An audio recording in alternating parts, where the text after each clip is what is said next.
আল্লাহ তাআলা বলেন, তোমার ধন সম্পদ ও সন্তান একটি পরীক্ষা মাত্র।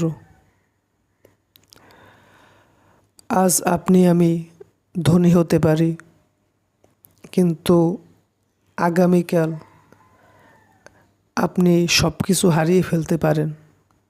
এর কোনো নিশ্চয়তা নেই।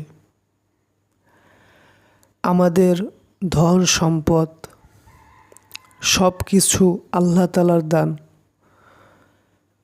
আর তিনি যখন ইচ্ছা তা ফিরিয়ে নিতে পারেন।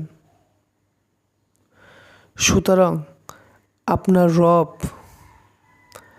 আপনাকে আমাকে যে নেয়ামত দিয়েছেন তা নিয়ে কখনো অহংকার করবেন না। নিজের মেধা, নিজের জ্ঞান, আল্লাহর দেয়া হালাল সম্পদ সবসময় কাজে লাগাবেন। সমাজের মধ্যে যারা অভাবী আছে তাদেরকে সাহায্য করবেন। মনে রাখবেন, আপনি আমি মারা গেলে আপনার আমার রেখে যাওয়া টাকা পয়সা সাথে নিতে পারবো না, কিন্তু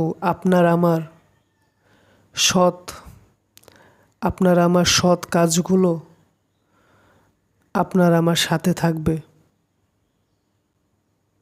থাকবে আমাদের আমলনামায়।